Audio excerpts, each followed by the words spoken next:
Olá, amigos, nobres companheiros, prezados patriotas.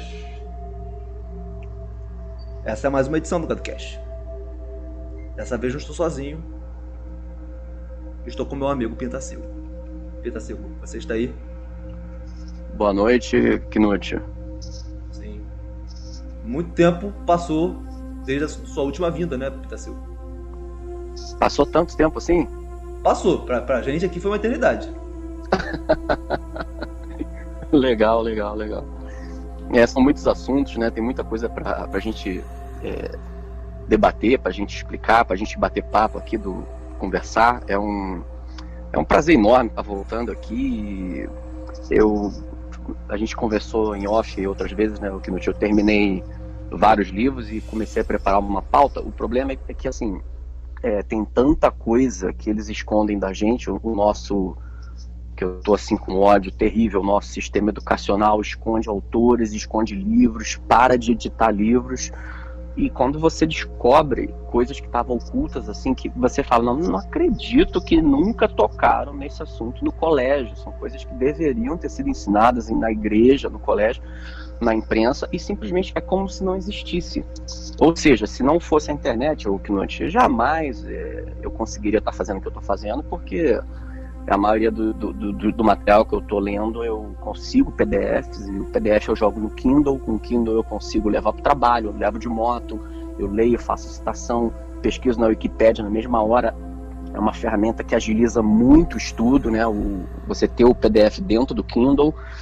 E de repente eu cheguei nesse autor que vai, assim, basear o podcast de hoje, e falei, não, peraí, isso aqui estava muito mal explicado. E é o Richard Wurmbrand. Você pronuncia melhor, né, Knut, o alemão? Isso como seria? Podia repetir?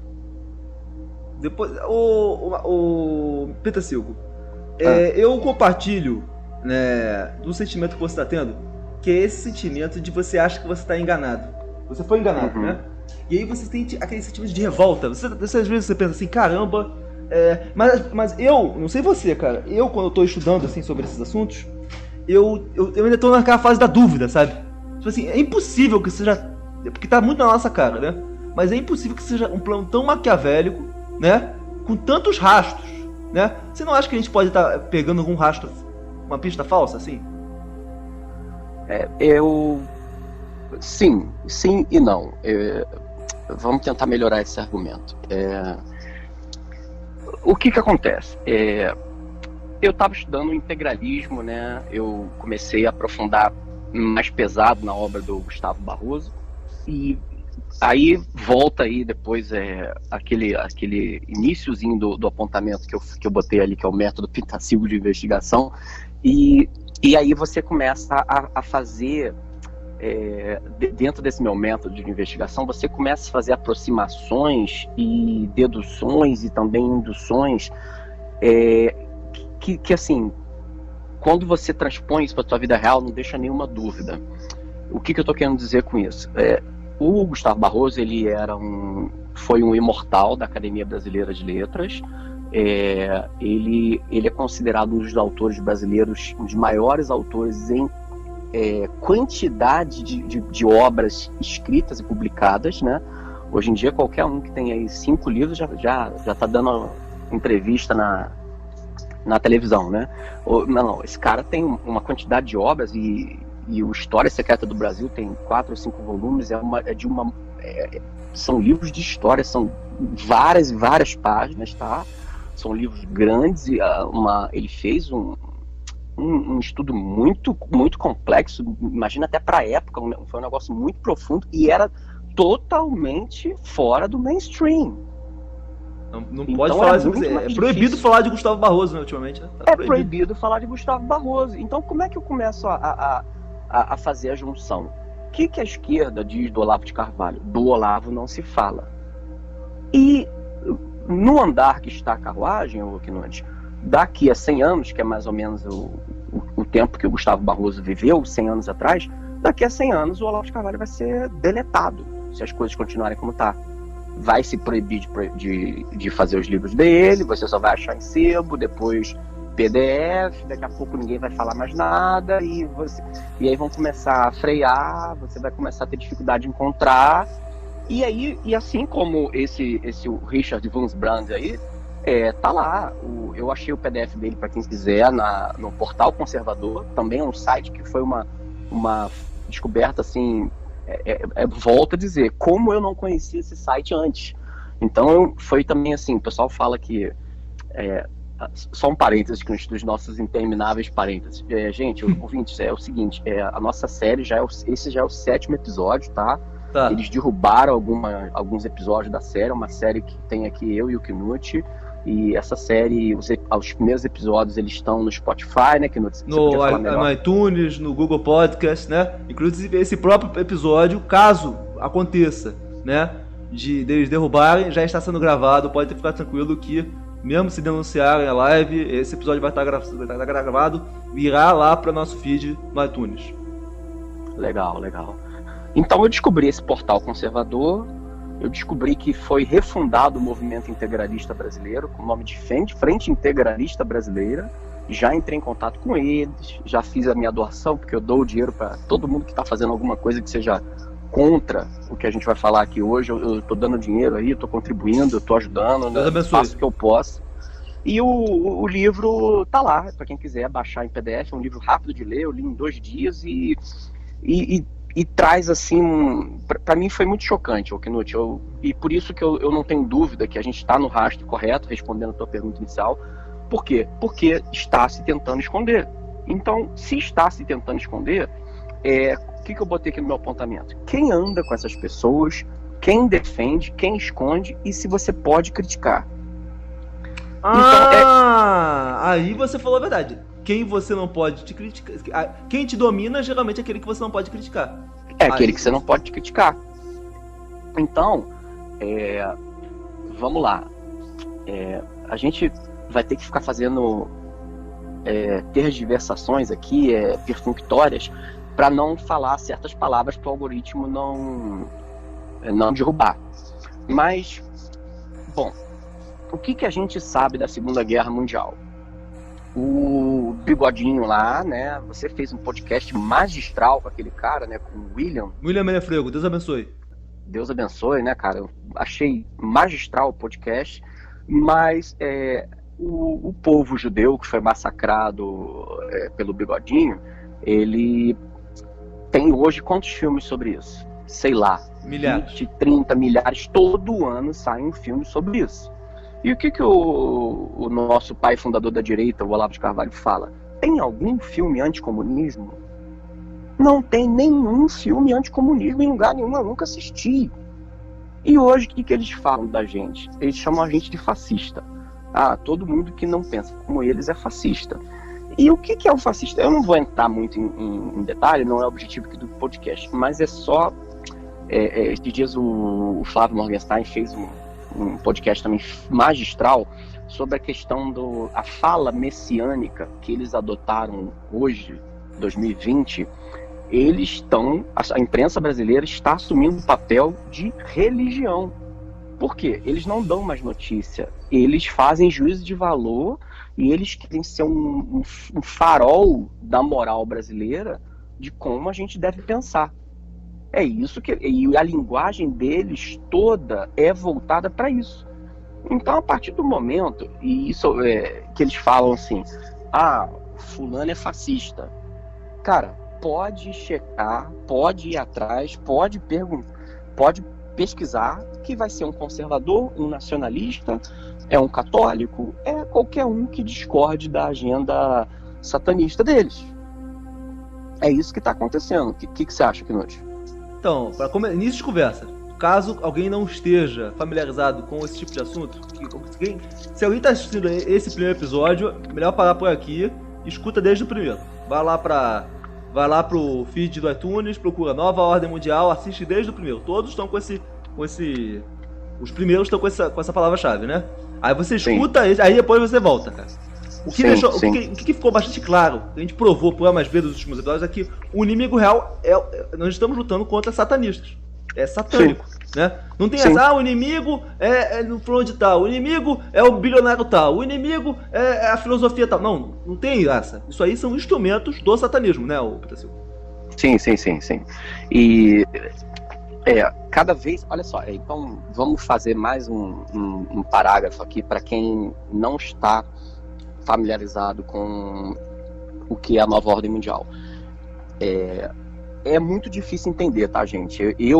Primeira vez que eu ouvi esse termo, o meu padrinho de casamento, um dos meus melhores amigos, tem uns 10 anos isso, ele me falou do assunto e eu fiz aquele comportamento de brasileiro retardado que o Mago César falou ontem na live. O brasileiro retardado, quando ele desconhece um assunto, ele ri, acha engraçadinho, desqualifica, esse cara é mó maluco. Eu tive esse comportamento.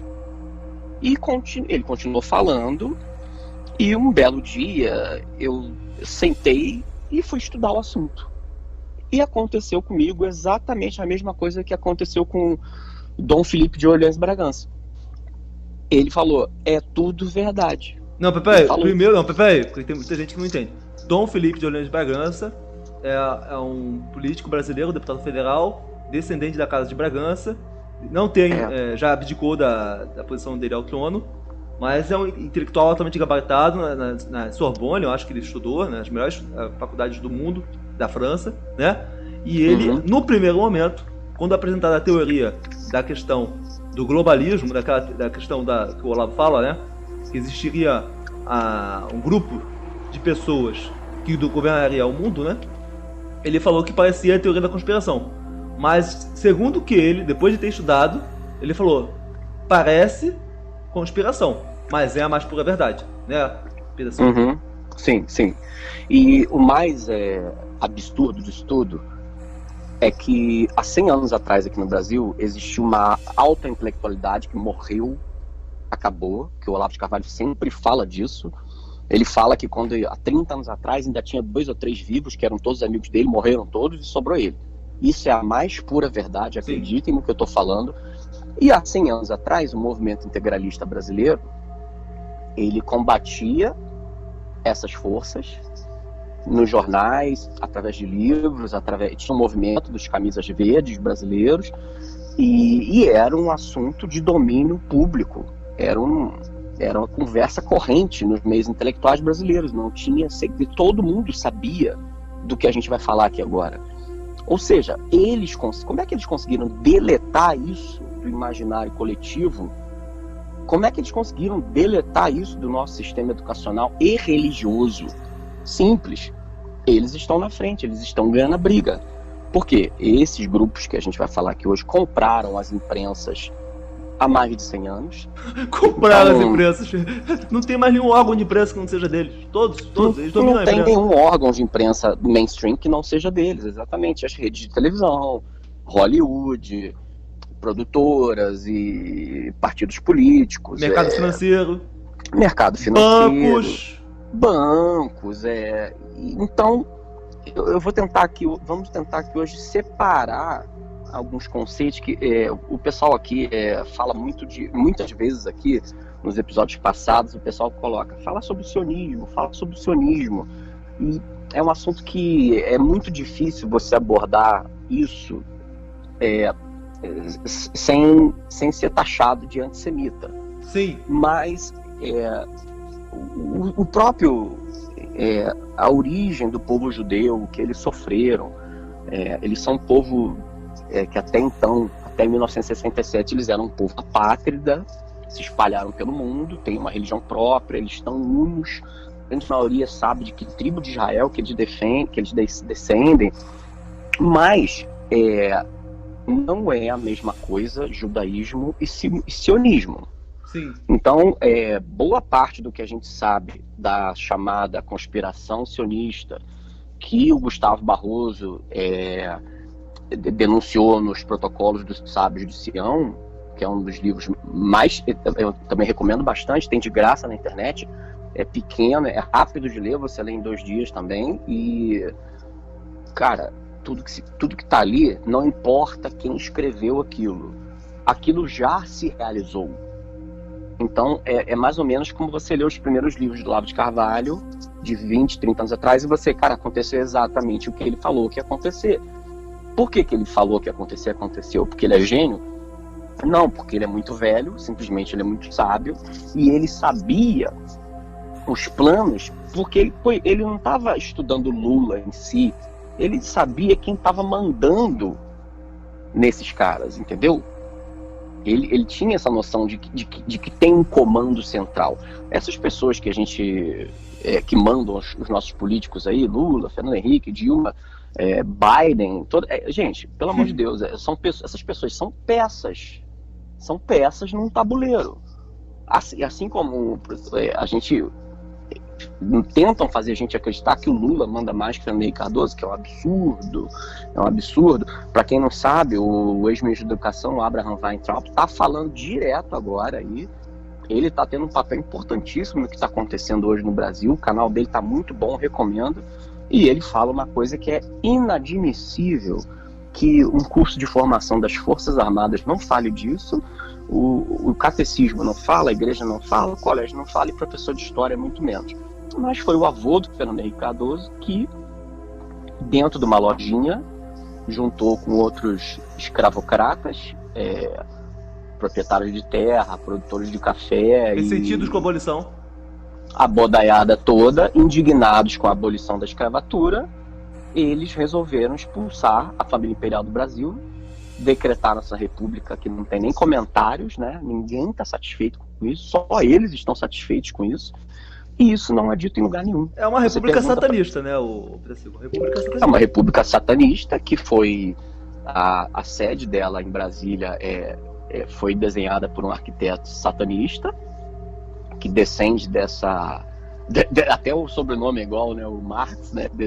Descende dessa corrente filosófica, e todos eles de inspiração marxista.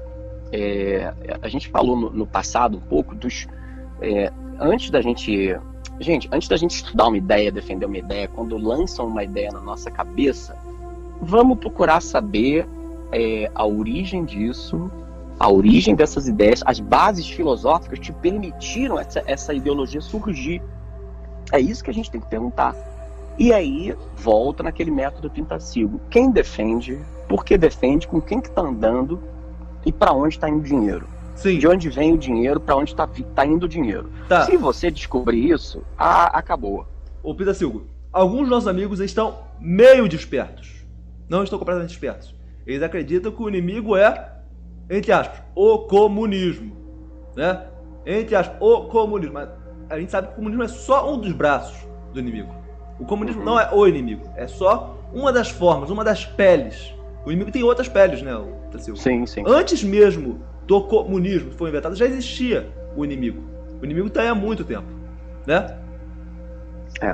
O inimigo, o satanismo, ele é anterior ao cristianismo. Quando a gente começa a conhecer a Bíblia mais profundamente, até você vai ver que isso é meio que óbvio, porque Deus mandou Jesus Cristo para salvar a humanidade e combater o mal que já tinha dominado. Então é um culto muito antigo. Quem viu aí o Exorcista, o original, os primeiros flashes do filme mostram estátuas carcomidas da Babilônia, do Egito, que já se cultuava Satanás, os anjos caídos. Quem está chegando agora vai ser difícil de entender, mas é tudo a mesma coisa. Isso está em várias culturas, não é só da nossa cultura judaico-cristã ocidental. E isso foi, em momentos da história ele está mais forte, em outros momentos ele está mais fraco. Mas o ponto que eu queria enfatizar hoje é o seguinte: o comunismo, quando o Karl Marx escreveu o Manifesto Comunista, ele recebeu para escrever esse livro, tá? Esse livro foi uma ferramenta. Mas olha só, a história do Marx é muito cheia de buraco, né? Ele é de origem judaica e ele foi educado no cristianismo porque existia um antisionismo e um antijudaísmo muito grande naquela época, devido a coisas que não cabe mencionar aqui, mas foram povos que, por serem mais mercantis, mais inteligentes, mais fechados, eles foram perseguidos praticamente no mundo inteiro, né? O que no Egito, a história mais conhecida, eles foram escravizados pelos egípcios. Mas então se criou a figura dos novos cristãos. O que eram os novos cristãos? Muitos de nós somos descendentes dos novos cristãos. Geralmente se dava nomes de árvores. Eu sou. Você é, né? Sou. Nós somos uma misturada, né, cara? Não dá pra dizer que no Brasil, minha avó, uma vez estava conversando com ela, falou que a avó dela era judia, aí abandonou, foi pro cristianismo, e aí vai tendo aquele sincretismo, aquelas contaminações que a gente conhece. Mas Pereira, Macieira, Palmeira, alguns eu acho também de nomes de animais também, eles viam as coisas e, isso vai ser fácil de pronunciar. E criaram esses nomes cristãos, e alguns realmente com o tempo foram abandonando o judaísmo, foram indo para o cristianismo, mas parece que o Marx era um cristão disfarçado. Na verdade, eles eram judeus. E por volta dos 18 anos de idade, o autor não chegou a uma conclusão definitiva por falta de referências históricas. Ele de fato se converteu ao satanismo muito antes dele virar socialista. Não, então, peraí, Pedro Silva. Tem muita gente que acredita que o satanismo não existe. Tá? A maioria das pessoas que está aqui, tá? Então, o Marx, na sua juventude, ele participava da juventude hegeliana. Já escutou essa parte, o Pedro Silva? Seria sido nesse grupo de estudos que ele teria sido introduzido a uma série de cultos e seitas místicas que acontecia lá na Europa. Então, já começa com o dedo do Satanás, da história do comunismo, no caso. Exatamente. Ele participava. Outro parênteses aqui, gente. Antigamente, a gente está falando. Hoje a gente vai focar no século XIX. No século XIX dava muito prestígio e era muito comum as pessoas participarem de sociedades secretas. Eu botei aqui no nosso apontamento uma frase. Deixa eu ver se eu acho ela aqui, rapidinho. Eu falei disso aqui no passado, em outros episódios. Essa aqui eu vou ter que ler, porque eu já falei disso antes, o Olavo de Carvalho já falou disso bastante, mas para as pessoas entenderem esse momento histórico, vamos ao precedente desse momento histórico que a gente vai falar hoje, do século XIX. Olha só, as sociedades secretas gnósticas se espalharam pelo Ocidente e pelo Oriente, sobretudo as sociedades secretas maniqueias. Aqui a bula Humanum Genus de São Santíssimos, deve ser o Papa Leão VIII, muito acertadamente compara a maçonaria. Cátaros, patarinos, brabantinos e albigeneses saem em plena Idade Média dessa fonte maniqueia e cobrem a França com uma rede invisível de sociedades secretas. Então, o que Olavo falou uma vez? Ele falou que, mais ou menos nessa época aí, ninguém sabe de onde, muitos do Oriente começaram a entrar no centro da Europa, principalmente na França, esses ciganos, andarilhos, muçulmanos, sufis, mas uma infinidade de seitas com roupas diferentes, línguas. E essas seitas foram, com o tempo, as pessoas foram se casando, reproduzindo, aí teve cruzadas, e a igreja se opunha a todas elas. E de alguma maneira, todas acabaram se juntando para fazer frente e se opor à igreja. Então você tinha uma igreja totalitária, e eles se uniram para formar um outro lado totalitário também. E o amálgama disso tudo é o próprio coisa ruim. Isso é um negócio que quando você lê, relê, estuda e reestuda, fica muito óbvio e não dá para negar. Então, à primeira vista, parece loucura. Mas como é que foram os precedentes da Revolução Francesa?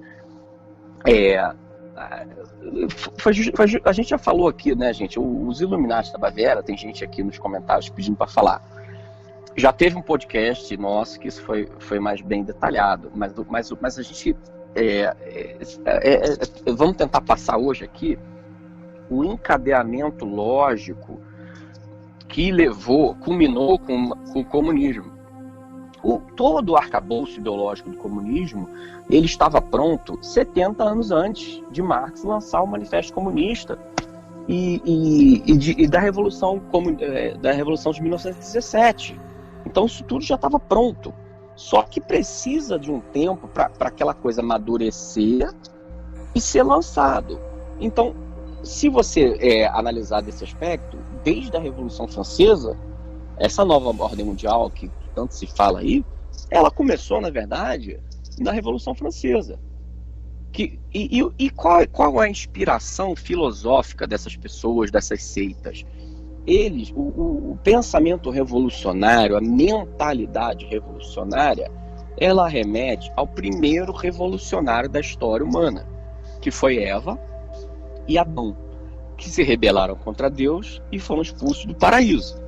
Logo depois veio o quê? Caim também se rebelou e fundou a seita dos cainitas, fundou as cidades deles.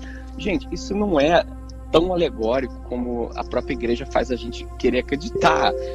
Isso tudo indica que isso aconteceu literalmente. Parece coisa de doido, mas isso realmente aconteceu.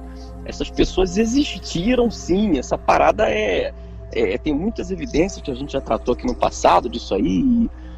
Mas assim, mesmo para quem não acredita, dá para entender. Dá para entender, a gente vai tentar explicar aqui. Então, qual é a base do pensamento do Marx antes dele se tornar socialista? Ele acredita em Deus. Então, primeiro grande engano do nosso sistema educacional. O Marx era ateu. Pronto. Ele, se ele bota isso na cabeça do estudante, ele tira toda a maldade da teoria e joga para o estudante, como jogaram para mim. Eu acho que para você, né, que nos deve ter sido a mesma coisa. Sim. Eles explicam assim, muito en passant, qual que era a teoria do capital.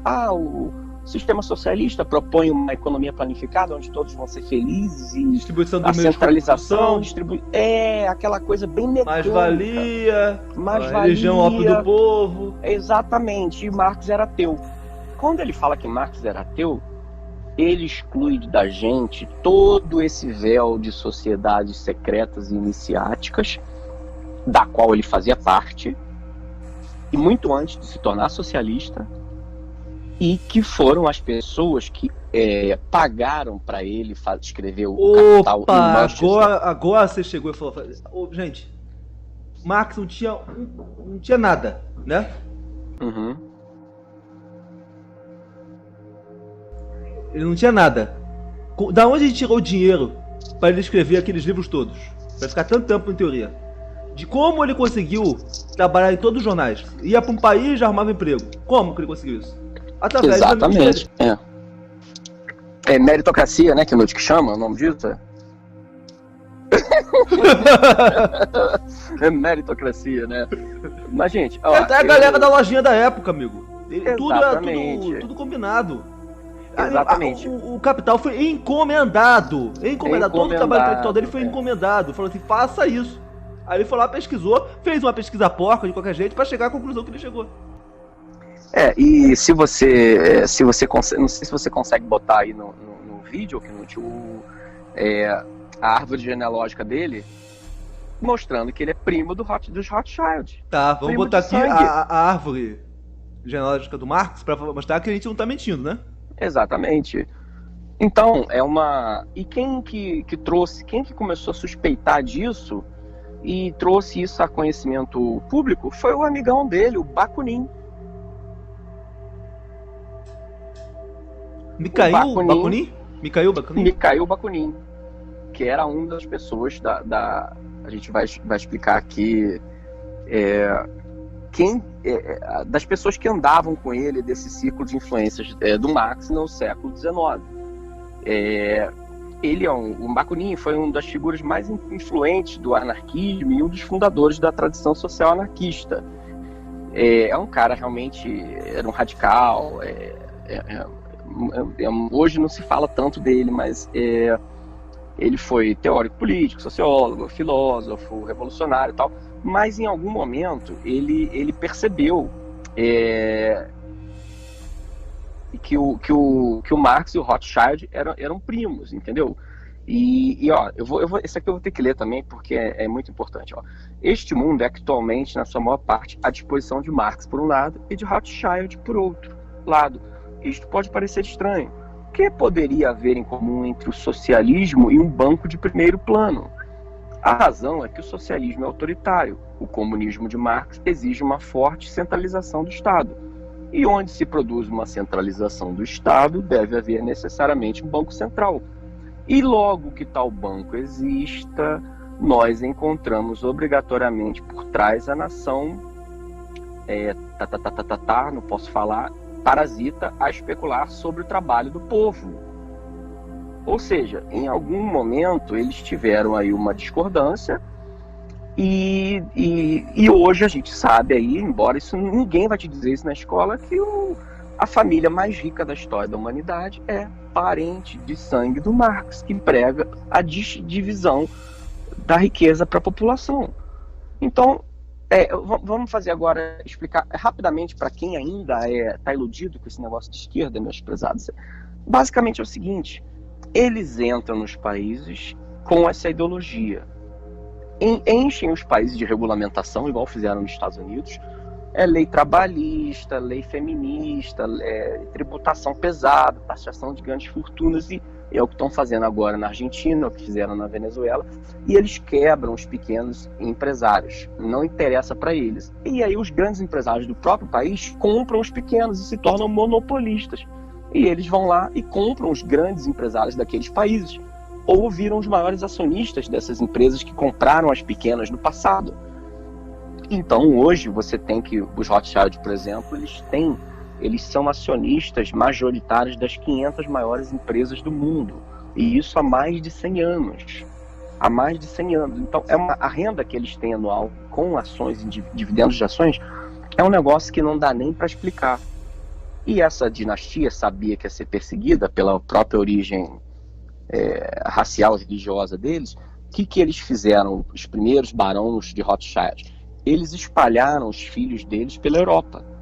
Um vai estudar na Suíça, outro vai estudar em Andorra, outro na Inglaterra, outro na Itália, outro na França, outro na Alemanha, para dificultar rastrearem todos e matarem todos. E só um povo altamente internacionalista e apátrida poderia proceder dessa maneira. É um negócio muito bem engendrado.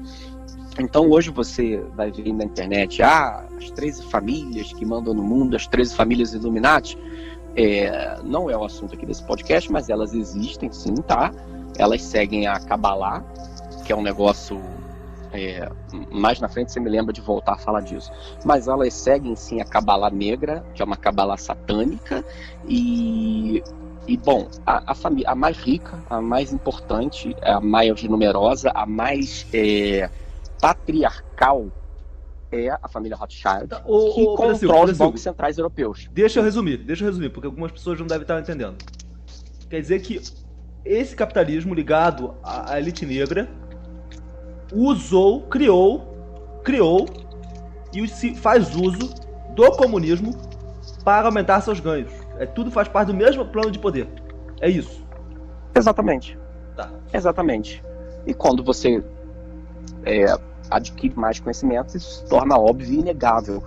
Então esse comunista de 17 anos aí, que está lutando por...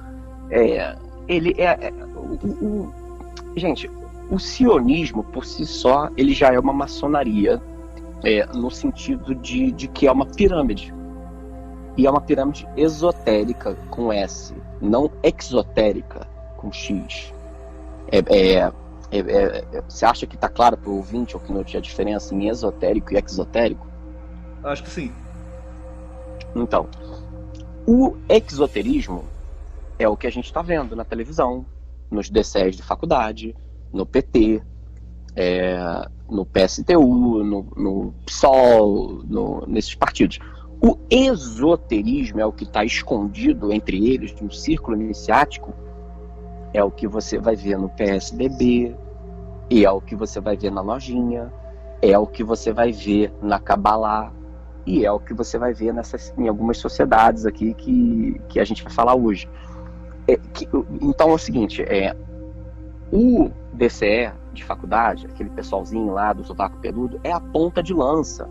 O Black Lives Matter, esses caras são a ponta de lança. Esses antifas, essas coisas, são ponta de lança. Esse pessoal, eles vivem, segundo esse autor, que eu não sei pronunciar novamente o nome dele, do livro de hoje, é o Richard Wurmbrand. Ele fala, o comunismo, ele é uma psicose satanista coletiva. Porque essa parada, gente, podem acreditar vocês ou não, é uma parada contagiosa. Isso pega. Esse autor, ele era um presbítero romeno, ele ficou 14 anos preso por professar a fé em Jesus Cristo, e ele conta o que ele sofreu e que outros religiosos sofreram na cortina de ferro, né, na época do comunismo, lá da cortina de ferro, e na época da União Soviética e até antes também. E ele fala que eles passaram por coisas que não justifica uma simples perseguição política. Eles tinham o objetivo, sim, de humilhar Jesus Cristo, Deus e a fé católica. Então hoje o nosso podcast aqui está repleto de frases de Marx que não deixam a menor dúvida. Ele acreditava em Deus, só que ele odiava Deus.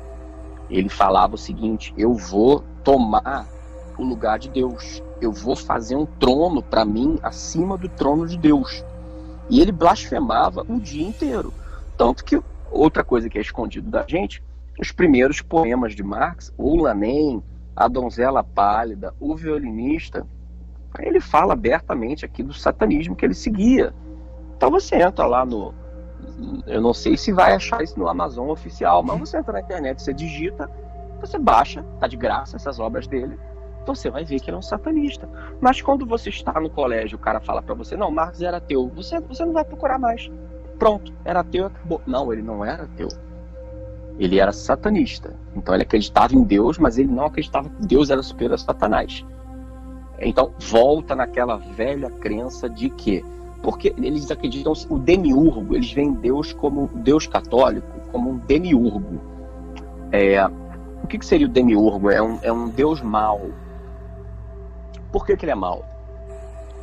Eu não sei se você lembra de uma frase do Lex Luthor, que ele fala a respeito do Superman, esse Superman mais moderno. Ele fala assim, perguntam de Deus, aí ele fala, sabe o que é Deus?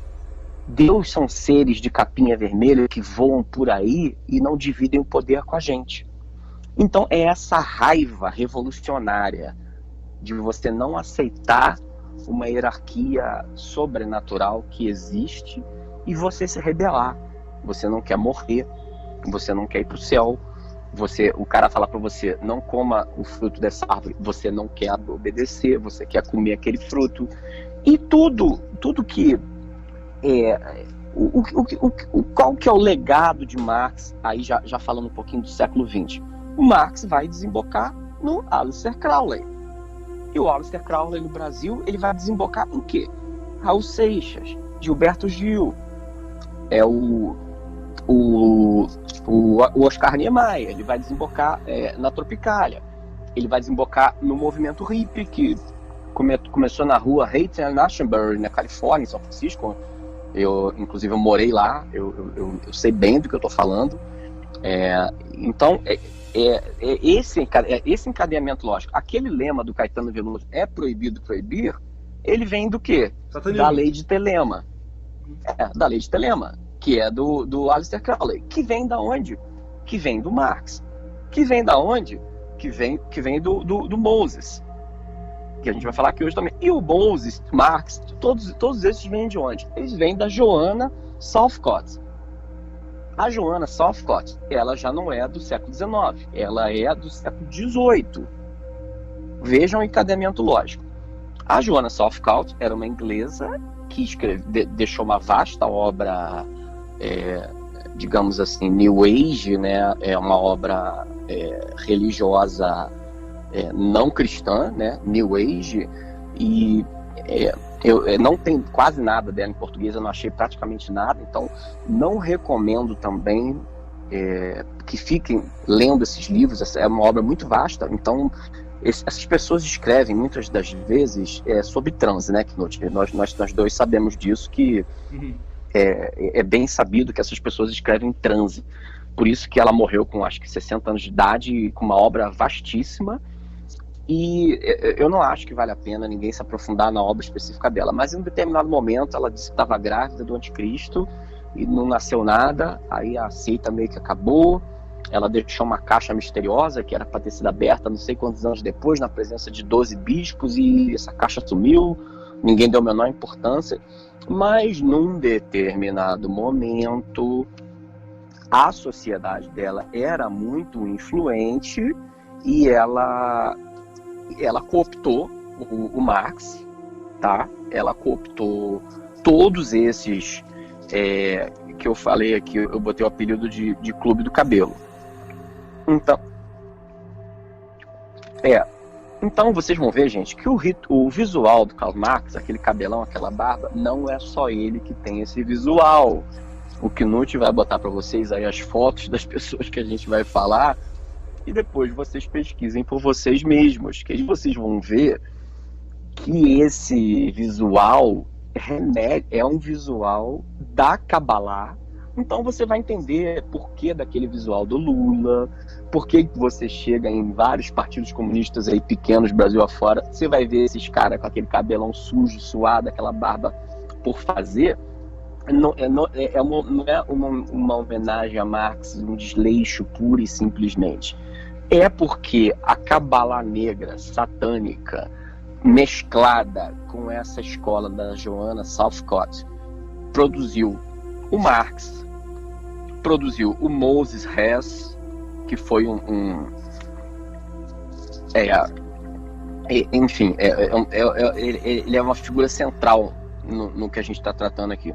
O Pierre-Joseph Proudhon também tinha mesmo visual.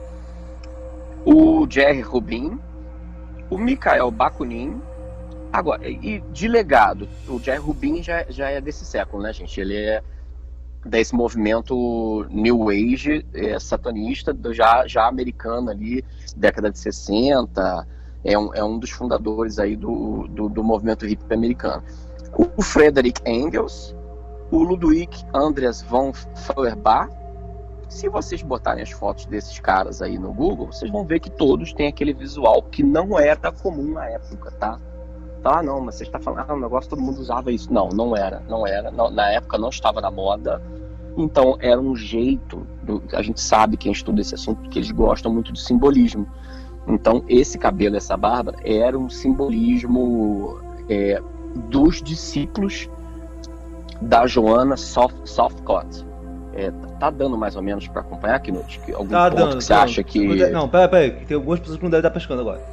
Existe essa Joanna Southcott, né? Que é outra satanista, e ela tem uma série de discípulos, o Marx seria um deles, né? Correto. Tá. Então, e você, eu não sei se é relevante botar frases aqui que eu botei no nosso apontamento, mas assim, quem tiver no computador em casa aí, bota aí esses nomes que eu falei dos poemas do Marx, frases do Marx, que vocês vão ver coisas assim que não dá muito pra gente ficar... mas basicamente ele fala do inferno, fala mal de Deus e deixa bem claro que ele é um satanista, e o papo do socialismo veio depois, porque pra quem... E eu vou te dizer o seguinte, ele é tão amaldiçoado, tá? Pra quem não sabe, ele passou a vida mendigando dinheiro pro Engels. Ele era um cara que não tomava banho, as filhas dele se mataram, o genro se matou, era uma vida de desgraça, mas na cabeça dele, porque o pessoal fala assim, o comunista gosta muito de dinheiro. Ele gosta, mas ele é tudo pra família dele. Não, esses caras não estão nem aí pra família, até porque ele pensa o seguinte, faça o que quiseres, pois é tudo da lei. Então, se o filho dele morrer e for pro inferno, tá com meu pai, Satanás, lá no inferno. Mas eles vivem para satisfazer as vontades da entidade a qual ele serve, né? eles vivem para satisfazer a vontade das entidades. Por isso que eu não tô nem aí se a mãe morre, se o filho morre, sacrificam até a própria prole para a entidade, né? Sacrificam a própria prole. Ele diz aqui em vários momentos das obras deles que... Eu vou dizer aqui algumas frases aqui que eu não gosto nem de ficar repetindo, mas está aqui, ó. As classes sociais e as raças muito fracas, para dominar as novas condições de vida, devem desaparecer. Elas devem morrer no holocausto revolucionário. Isso ele escreveu no jornal. O destino dos outros povos e raças pequenas ou grandes é de morrer no holocausto revolucionário. Essas são frases deles. Olha aqui, toda a existência é merecedora da destruição. Então, basicamente, depois essa ideia vai ser reciclada com outra roupagem pelo aquele italiano que a gente fala muito daquele desgraçado aqui, né? O Gramsci, né? O Knut. Sim. Mas como o Satanás é o pai da mentira, o que é importante do ouvinte estar atento? Porque ninguém vai alertar vocês disso. Tirando o Olavo de Carvalho, nenhum youtuber de direita, que também é o Knut, só um parênteses aqui, eu tô com raiva desses youtubers de direita, que ninguém fala disso, tá? Basicamente, o Satanás, gente, ele vai mudando de roupa, mas é sempre a mesma história. Vamos criticar tudo quanto existe. O que é o marxismo? A crítica de tudo que existe. Crítica de tudo que foi feito por Deus. Então eles são fazer contra a tábula família. rasa da sociedade. Eles são contra a família, são contra a castidade, eles são contra filho, eles são contra a heterossexualidade, eles são contra Deus, são contra a igreja, eles são contra tudo, porque eles querem destruir a humanidade para levar o máximo de almas para o inferno. É um objetivo que cada dia mais eles não têm medo de dizer, está declarado isso aí. E isso gerou esses jargões do rock and roll, do século passado, que vem sendo repetidos, da Tropicália, o é proibido proibir, faça o que quiseres, pois é tudo da lei, que originou Paulo Coelho, originou o Raul Seixas, e é o pensamento que está permeando a Europa nesse momento, é o pensamento que vai virar o Black Lives Matter depois, e eu vou explicar por quê. Quem está mais antenado assistindo o assunto, acompanhando esses assuntos, eu vou dizer uma coisa. A gente falou, tem vários filmes aí sobre satanismo hollywoodiano que não são mentira. São filmes de alerta, são filmes muito bons. E o que consta nesses filmes, e também numa obra que eu não vou me ater muito nisso aqui, mas os protestantes detestam, que é o Harry Potter, mas o que tem de verdade ali que eu apurei nesses meus estudos, que é bom o beta tá ligado e alertado. Certos objetos, livros, escritos, grimórios, palavras, orações, elas têm um poder por si só. Por si só. O que eu quero dizer com isso? O autor do livro era Marx o Satanista, que é o cerne do nosso podcast de hoje. Quando ele foi solto, ele começou a estudar o satanismo e ele estava vendo que era cada vez mais pesado, e uma freira carmelita chegou para ele e falou assim: irmão, para de estudar isso, você já sabe o suficiente. Se você continuar estudando isso, você pode ser tragado para dentro. Então agora eu vou fazer um paralelo com a Cabalá judaica negra. Por que em Israel o judeu ele só pode estudar a Cabalá depois dele ser casado com filhos? Depois ele tem que ter, eu acho, pelo menos 35 anos, uma coisa assim. E ele, de quando em quando, a mulher dele tem que estar observando ele, estudando a Cabalá. Para quê? Porque eles sabem que tem um risco muito grande do cara adentrar naquela filosofia ali, porque ele vai receber conhecimentos ocultos. E o que eles não querem é que o cara entre e não saia.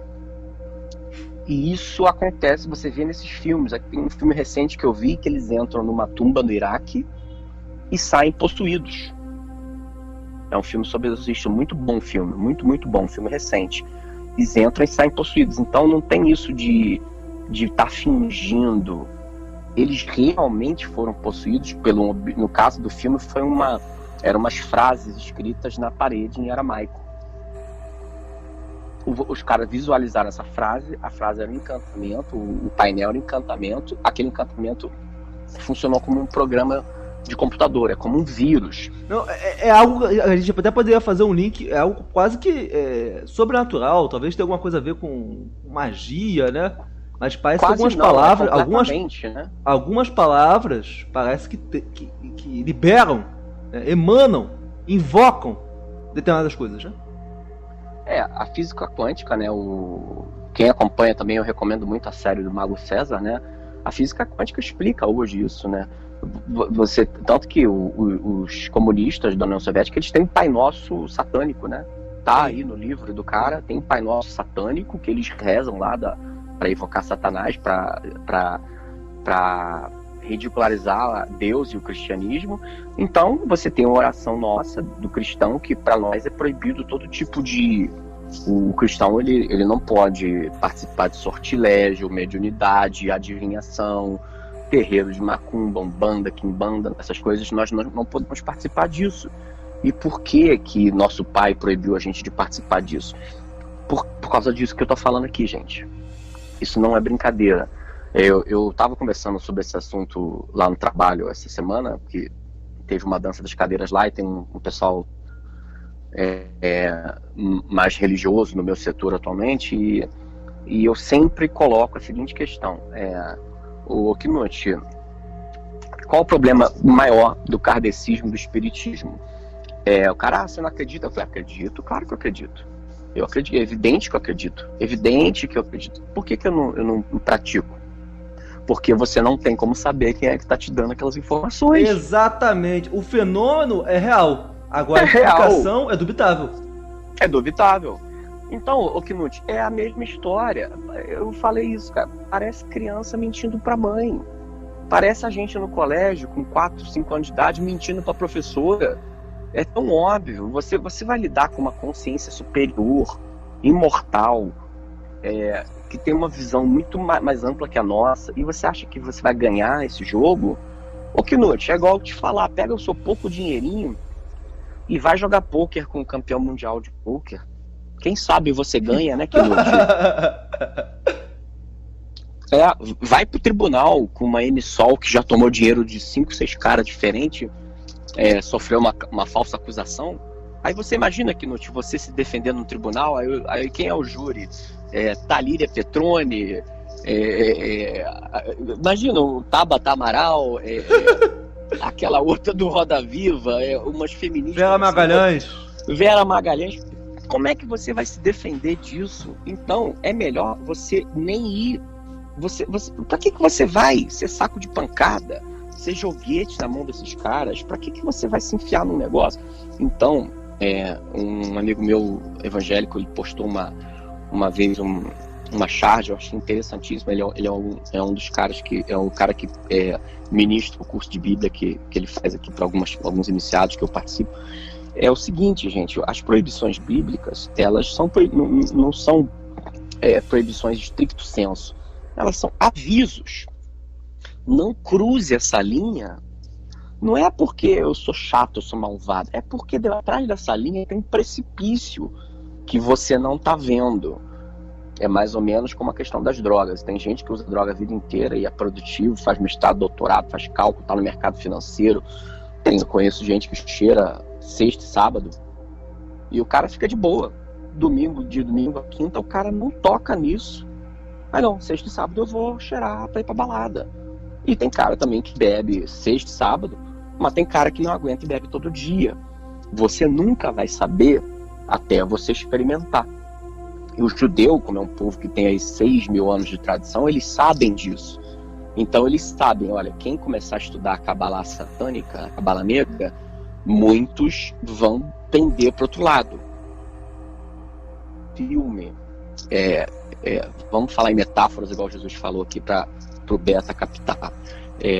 O último Star Wars, ele fala para a menina, para a Jedizinha, Rey. Né? Pra Rey, desce lá, como é que ele fala, Knut? Desce nas profundezas da ilha, né? Uhum. Para você entrar em contato com a frequência negra da força. E depois ele vai lá e resgata ela e ele fala: pô, você nem resistiu.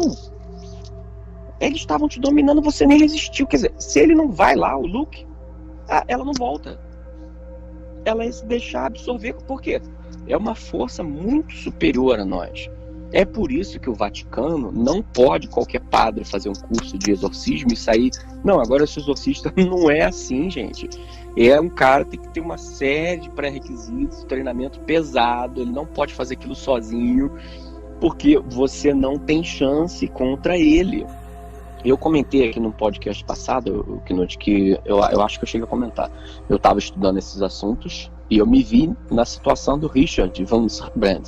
Eu estava à noite, eu estava à noite sozinho estudando e de repente eu senti com todos os requintes, assim, ipsis literis, um cheiro de vela apagando. Cara, eu falei, ih, queimou o computador. Eu falei, não, o computador tá bom. Olhei lâmpada, tomada. Falei, mas de onde queimou isso? Do nada. Eu tava a casa vazia, minha família dormindo e aquele cheiro de vela que apagou. E aí eu entrei em contato com esse amigo meu, que é pastor e tá estudando para ser pastor, que ministra esse curso de Bíblia. E Bíblia é um cara que tem uma conversão muito forte, uma fé muito forte. Ele falou assim, irmão, faz uma oração, para por hoje, que ele tá te cercando. Ele tá te cercando e bom, quem acompanhou a Débora G. Barbosa, uma vez ela falou também no vídeo, vocês acreditam que isso não existe? Então, pega lá um grimório, faz um pentagrama no teu quarto meia-noite e começa a pronunciar palavras que você invocar, encontra né? em qualquer livrinho aí no Amazon. Começa a invocar lá, dentro de um pentagrama cheio de vela, meia-noite no teu quarto. Você é ateu, amigo? Você é ateu mesmo? Faz isso aí, amigo. Faz isso aí. Faz isso aí. Vai lá fazer. Vai lá. Invoca lá uma entidade poderosíssima aí, da Cabala, né? Pra ver o que acontece com a tua vida. Pra ver o que acontece com a tua vida. Arrisca aí. Você não é ateu? Você não acredita em nada? Arrisca aí. Vai. Agora, eu posso dizer uma coisa. Vocês acompanhem agora as fotos. Quem tá mais assim versado em simbolismo do Black Lives Matter. Olhem os símbolos, os cordões, os anéis, as tatuagens que essas pessoas estão usando. Ou seja, são pessoas que fizeram isso. Vamos lá na sociedade iniciática tal, vamos rezar a missa negra. Não tem nada a ver, você continua se você quiser. Não. Para muitas pessoas, quem tem uma fé muito forte, ele não consegue entrar. Mas se você não tem fé nenhuma ou uma fé muito fraca, ele entra porque ele quer poder. Essas entidades querem poder. E esses líderes do Black Lives Matter, todos eles estão imbuídos dessas consciências. Não é uma só, tá, gente? São várias consciências malignas.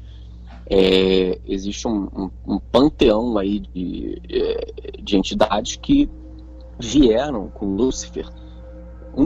Ele arrastou 1/3 dos caídos, dos anjos caídos, quando ele brigou com Deus e foi expulso da terra. Então, eu vou te mandar aqui o Knut.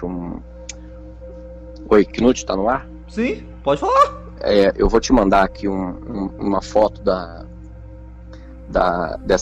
hierarquia aqui que eu recebi hoje. Tá bem resumido. Eu vou te mandar no... Imagem na tela. Em poucos minutos. Pegamos imagens na tela. Mas assim, o que a gente quer deixar bastante claro, amigo, no problema do episódio de hoje, é que tudo tem um início e tudo tem uma origem filosófica, né? Assim como, por exemplo, o conservadorismo não tem suas bases filosóficas, né? Não tem lá o Olavo de Carvalho, não tem lá o Eric Wagner, né?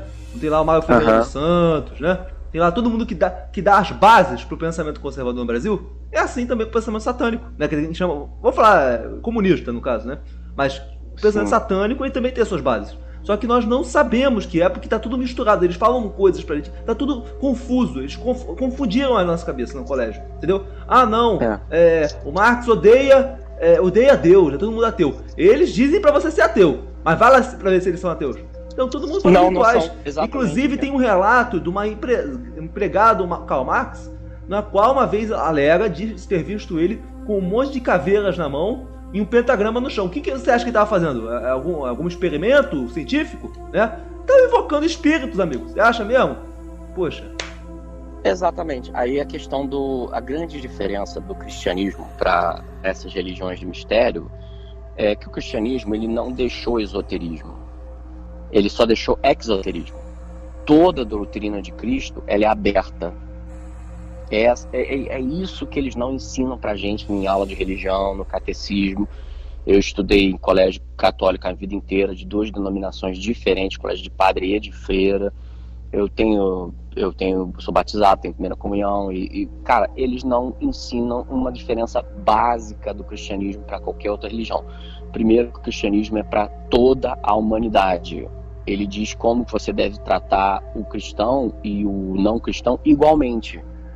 De cara, já tem uma diferença para o judaísmo e para o islamismo, que são as grandes religiões monoteístas aí, que o judaísmo tem a parte esotérica, que só é ensinado para os rabinos e para os cabalistas.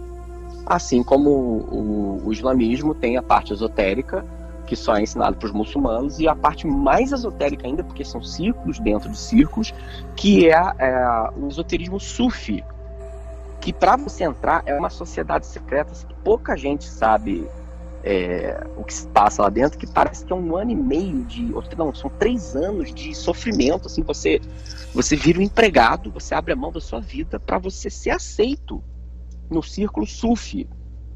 Então, assim, quem comanda essas religiões está sabendo de muita coisa que a massa não está sabendo.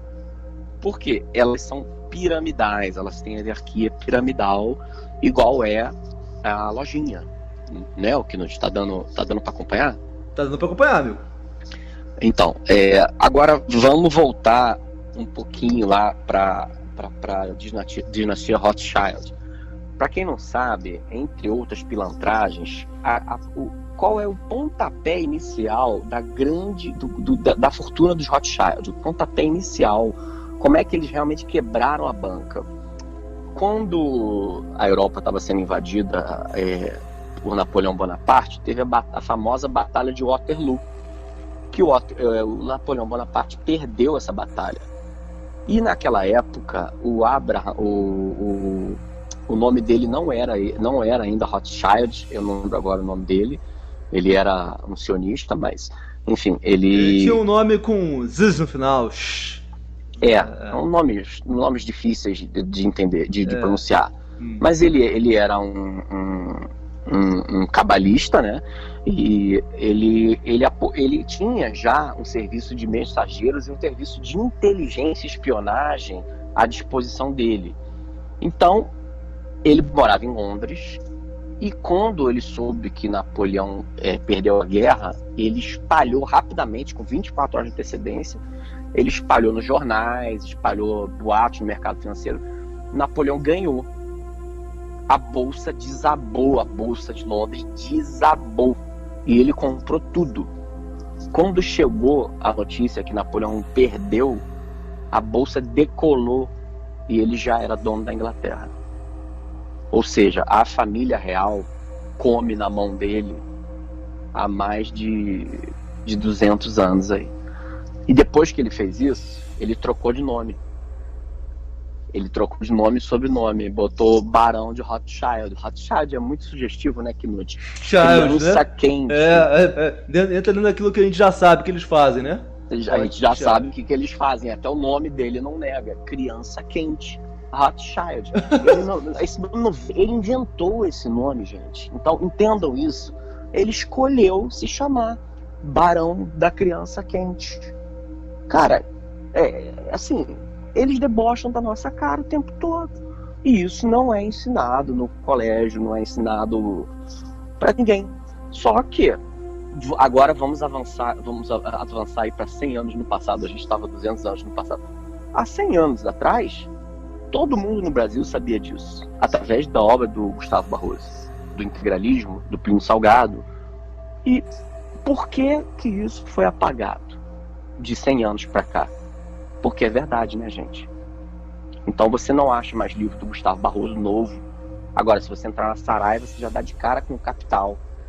Você já dá de cara lá com o Manifesto Comunista.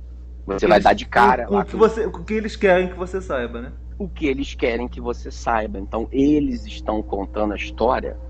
Então, as pessoas também voltam sempre a dizer, né, que acho que os incrédulos questionam nós dois. Mas como é que vocês sabem disso e ninguém sabe? Não, olha, primeiro que ninguém lê. O brasileiro parou de ler. O brasileiro, ele lê trechos, ele joga videogame, ele vê TikTok. O brasileiro, ele vê televisão, ele vê Big Brother. O brasileiro não lê. Agora, boa parte desses, alguns livros desses que eu vou citar aqui, eu consegui o PDF, aí no caso não é o PDF, eu consegui ele escaneado, então eu não vou conseguir ler no Kindle, eu só vou conseguir ler no tablet, que já cansa muito mais a vista. Foi escaneado e não está boa a qualidade. Ou então ir para sebo. Para quem é alérgico, ler livro de sebo Nossa, uma época eu tinha muita alergia, tive que dar uns livros que eu tinha de sebo porque estava causando crise de espirro, enfim. Os que estão em PDF, você joga no Kindle, é muito mais fácil de ler no celular, no Kindle, no computador. Mas, assim, quem é que vai pagar para isso ser digitado e passado para PDF? Ninguém. As editoras simplesmente a não ser que tenha um interesse macabro, né? A gente sabe que nada é feito de graça, tudo tem interesse por trás. Tudo tem interesse por trás, mas no momento as forças globalistas que mandam no mundo, essas 13 famílias, não querem que, inclusive, quem se acha que criou esse termo antisionista? Os próprios sionistas criaram. E a grande parte do que a gente sabe hoje de denúncia dos sionistas vem dos judeus. Porque, como qualquer povo, gente, tem o judeu de Deus e o judeu do diabo. O judeu correto, que vive a vida dele, bonitinha, eles são os maiores denunciadores dos sionistas. Os sionistas atrapalham a vida dos judeus. Então eu tenho uma tese que não tem muito respaldo, pelo menos eu não encontrei o respaldo ainda, mas eu tô, tudo leva a crer que eu vou acabar encontrando esse respaldo. É que o próprio sionista financiou Hitler para preparar o terreno para o extermínio dos judeus, que era o judeu errado. O problema é que Hitler matou o judeu errado. Ele queria matar o sionista e matou o judeu de bem, que não tinha nada a ver. Caramba, olha só, essa é uma tese interessante. Quer dizer que o próprio lado negativo, o lado mal, né, influenciou, né, para que o bigodinho, né, matasse os próprios inimigos, é isso? Não são nem inimigos, né, são assim descartáveis, digamos assim, porque o elo deles, o Knut, a gente tem que lembrar disso. O elo não é de raça, né? O elo não é de raça. O elo é cabalístico. A raça é irrelevante. Então, pro cabalista, se você mata um judeu, coitado, que tá lá na sinagoga, aquele cara que tá lá com 6 filhos, 10 filhos, que é rabino, que nunca traiu a mulher, que tá lá morando na periferia de Israel, vivendo com salário mínimo, se você mata um cara desse, ele tá dando risada. Ele tá dando risada. Basta vocês lembrarem da célebre entrevista do Jorge Soros, que também é um sionista, cabalista, e ele fala assim, o que você sente? Vamos fazer rapidinho aqui a história de Jorge Soros. Jorge Soros era criança quando a Hungria foi invadida pelos nazistas, e ele era muito bom em matemática, os nazistas botaram ele para ser cobrador dos judeus. Aí perguntaram pra ele, cara, mas você não se constrangia em cobrar seu próprio povo? Ele não muda a cara. Fala, não, nem um pouco, se não fosse eu, ia ser outra pessoa. Mas foi o melhor dia da minha vida, porque aquilo me permitiu ir para as melhores faculdades, me permitiu estudar e ser quem eu sou hoje. Eu agradeço muito, eu sou muito grato. Eu não podia fazer nada, eu era jovem, eles tinham armas, assim. Então, já que eu não podia fazer nada, eu me aproveitei disso. E isso também esse episódio, ele é parodiado nos Simpsons. Nos Simpsons? Tem um episódio dos Simpsons que eles botam o Sr. Burns passando por isso. A história da infância do Sr. Burns é exatamente essa.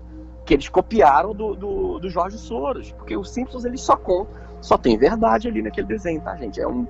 Se você não tem inteligência para entender o desenho, é porque você é muito brainlet. O Knut é um grande estudioso aí do cenário americano, sabe do que eu tô falando. Eles acertam sempre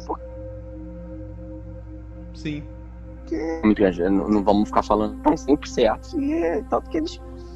É um acontecimento histórico que nem o Jorge Soros ele nega, e ele conta isso em entrevista, tá aí colorido, com legenda, para quem quiser ver no YouTube aí.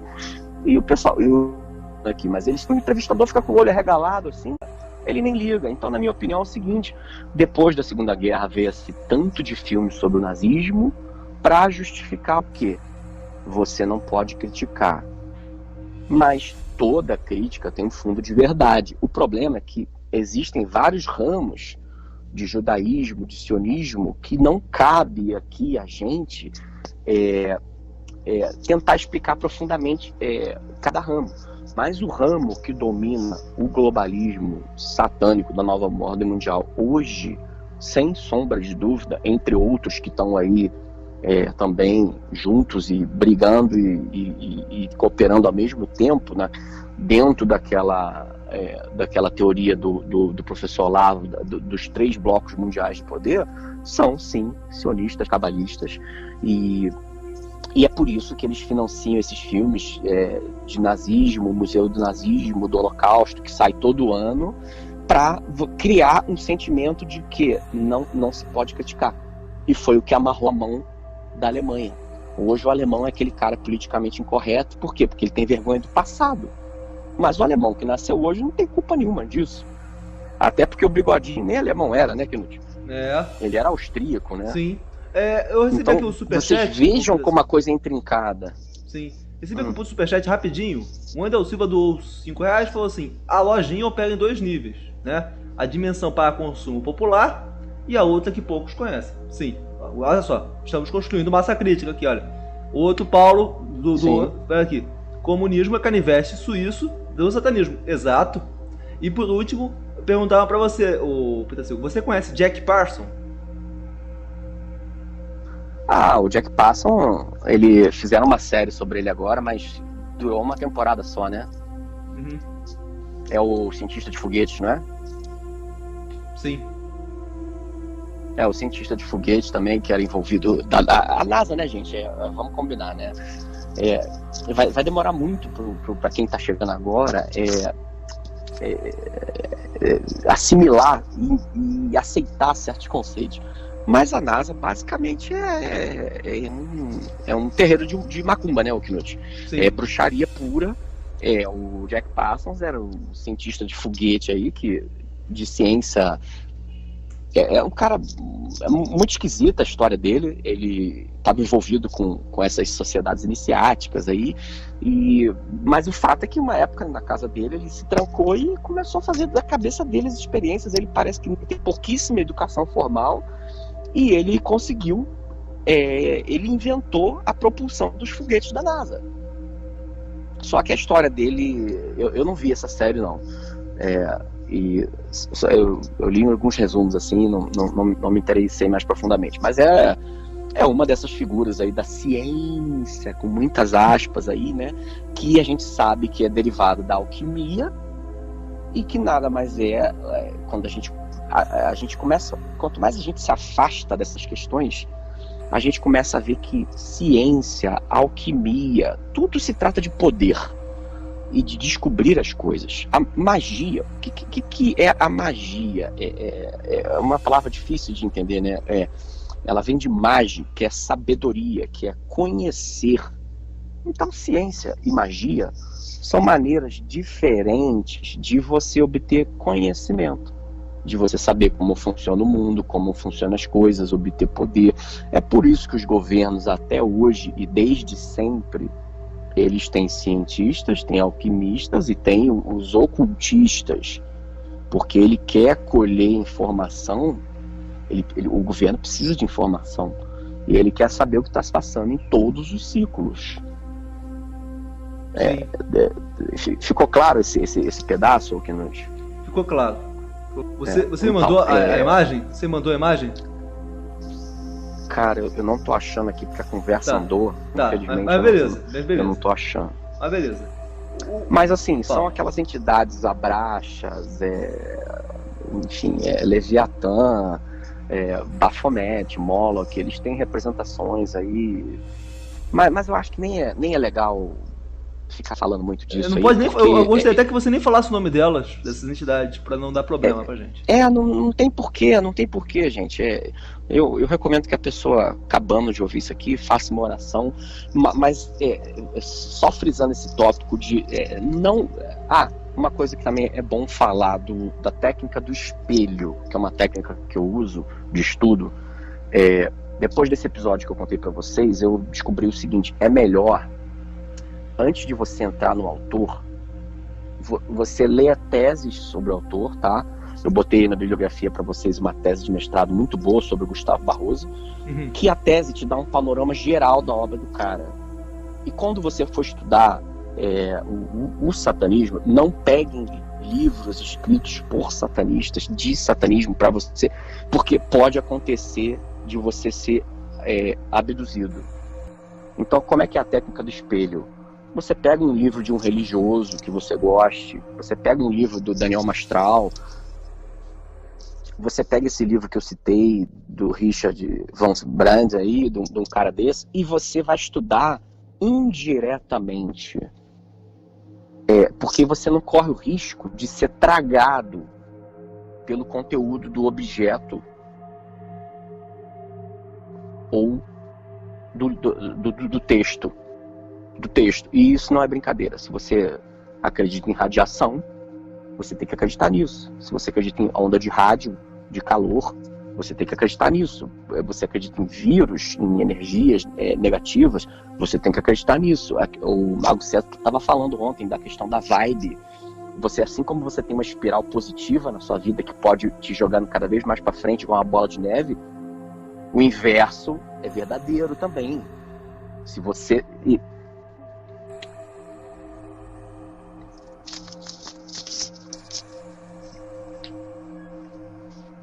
Tudo, exatamente.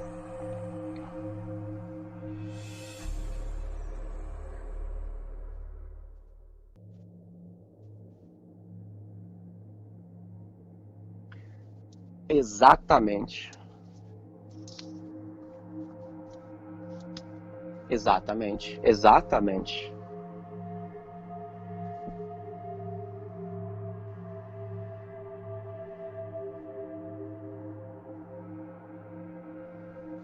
E uma coisa que é porque assim, o assunto é tão amplo que uma hora a gente tem que cortar, né? Eu já tô no final aqui, mas vamos voltando ali nos Rothschild, uma coisa que eu acabei não falando. Depois que eles trocaram de nome, que ele se auto-deu o título de Barão de Rothschild para esquecer, para disfarçar o passado dele, aquela cortina de fumaça, o que ele precisava fazer para justificar a fortuna dele, o legado, a dinastia, a sociedade patriarcal que ele estava começando? Várias figuras ao longo da história fazem isso. Ele contratou o primo, que é o Marx, para escrever o Capital, e começou a financiar, não só o Marx, ele começou a financiar vários pensadores, que são, entre esses que a gente citou aqui, e tem muitos outros também, a própria imprensa. Ele começou a comprar tudo, porque ele precisa fazer o arcabouço teórico que justifique a conduta e a fortuna dele. Então, conforme ele foi comprando os bancos centrais europeus... Teve que falar aqui que o meu microfone não funcionou. Você escutou o que eu falei por último aqui? Você escutou o que eu falei? Escutei. As pessoas que estão na live não escutaram essa parte que eu falei sobre os reptilianos. Não conseguiram escutar. Tava falando de terra plana e reptilianos. Vai ser temas de futuros podcasts. Mas prossiga-me. Sim. Então, uma vez que o cara tem dinheiro, muito dinheiro, uma quantidade absurda de dinheiro, ele começou a criar o arcabouço teórico que justificasse as condutas dele.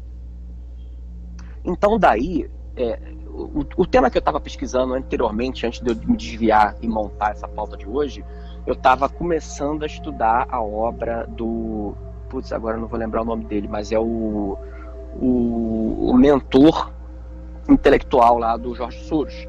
Que o George Soros escreveu um livro chamado The Open Societies and Their Enemies. Abri aqui no meu Kindle, é o Popper, A Sociedade Aberta e Seus Inimigos. Eu comecei, então, assim, o Soros é um cara hoje que está em voga. Mas da onde veio o Soros? Veio do Popper. E da onde veio o Popper? Veio de tudo isso aí que a gente está falando. Então, assim, eles estão lapidando esses argumentos. Como é que eles fazem?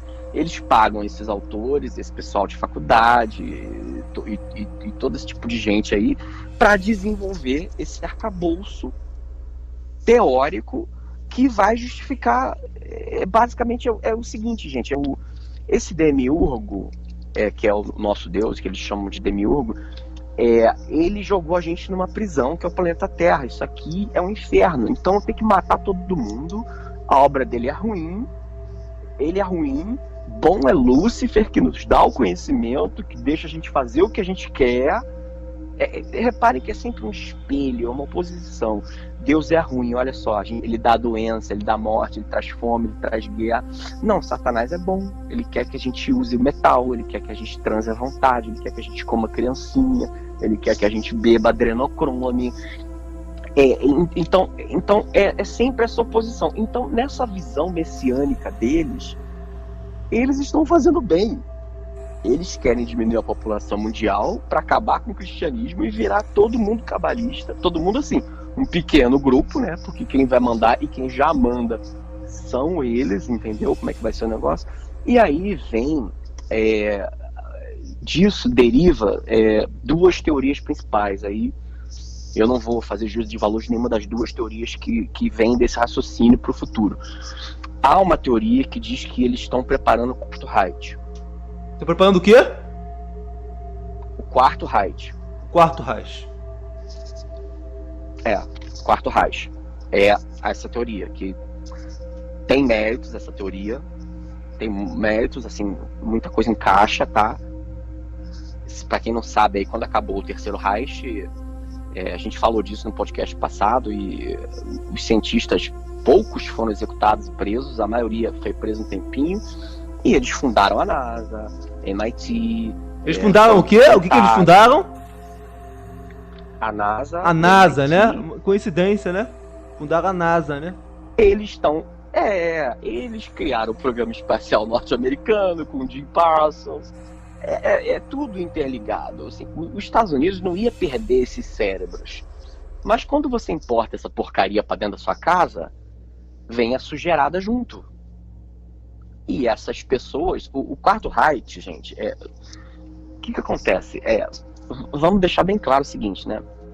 Para quem não sabe, aí os neófitos aí, quem projetou a farda da SS foi Hugo Boss. Hugo Boss está até hoje aí. A BMW, quem dirigia a BMW na época, Bayerische Motorenwerk, eram apoiadores nazistas. A elite alemã da época, a elite germânica, toda era nazista, era toda industrial. E quando Hitler forjou a moto dele, fugiu para o Brasil, ficou vivendo na fronteira do Brasil e da Argentina, o que ele fez com o dinheiro, as fortunas, as relíquias, tudo que ele tinha coletado até então no Terceiro Reich, ele espalhou entre os apoiadores. Então Bayer, BMW, Mercedes-Benz, Porsche, todas essas grandes empresas alemãs da época que se internacionalizaram eram dirigidas por nazistas. Só que quando o nazismo perdeu, essas pessoas se esconderam. Se esconderam dentro deles mesmos, né? Digamos assim, trocaram de nome, trocaram de país, pararam de falar do assunto, mas o dinheiro está lá. São as mesmas pessoas. Então, essa é a tese do Quarto Reich. A outra vertente é a vertente Atlântida, a vertente Golden Age, a nova era que eles querem trazer, que tem a ver, mais ou menos a teoria da sociedade teosófica, dessa Johanna Safcott, da Madame Blavatsky, principalmente eu acho que é o blavatscanismo aí, que é essa mulher, uma mulher central. Eu queria fazer um podcast, se você me permitir, que no Sim, a futuro... Madame Blavatsky, ela é a mentora da Sociedade Teosófica, que era um movimento místico com muita força no século XIX. Ela era, se eu não me engano, ela era de origem do leste europeu e ela atuou na Inglaterra e nos Estados Unidos, né? Mas assim, os conhecimentos dela, assim, não dá pra você explicar com a razão. Tá dando pra entender? Sim. Ela aprende sânscrito. Não tem como ela ter aprendido sânscrito. Ela lia sânscrito antigo. Ela falava todos os idiomas da Índia. Um belo dia ela acordou na União Soviética e saiu andando, pegou carona e chegou nos Estados Unidos. Chegou lá, aprendeu a falar inglês. Não tem explicação isso. É explicação natural para isso. Somente paranormal para isso. Mas assim, por que a gente começou a falar da Madame Blavatsky? Da Atlântida. Então, o atlantismo diz o seguinte, né? Nós derivamos dos Atlântidas, que era um continente que ficava no meio do Oceano Atlântico, que afundou. E tinha uma tecnologia muito avançada, não existia cristianismo, era mais ou menos assim... Pré-diluviano nessa época, né? Pré-diluviano. Então, quem se diz herdeiro dessa tradição é mais ou menos assim, eles têm uma ideia, eles têm um ideal de mais ou menos de como era a antiguidade clássica greco-latina. Assim, é uma sociedade hedonista, muito avançada, de prazeres, de conforto, de carne, mas com muita saúde, muito músculo, tudo que remete ao carnal, sem proibições, todo mundo era muito feliz, era muito mais avançado, e essa corrente, essa segunda corrente, ela prega isso, que eles estão querendo destruir o cristianismo e fundar uma nova... Eu não tomo partido nem de uma teoria nem da outra, eu tô só expondo as duas teorias, não é o que eu acredito, é o que eles acreditam, tá, gente? Mas o que eu então, sei, assim, esse negócio de quarto Reich, expor... o que eu acreditava de negócio de quarto Reich é que a própria elite negra ia elevar um governo nos Estados Unidos, né? É uma teoria que eu nunca dei muita confiança, não. Que seria o quarto Reich, que não, o quarto Reich não seria um governo alemão, e sim um governo de outro país, que essa elite negra se transportou para os Estados Unidos e lá eles teriam, eles iam colonizar espiritualmente outra nação. É isso que eu aprendi, mas nunca acreditei muito nessa teoria, não.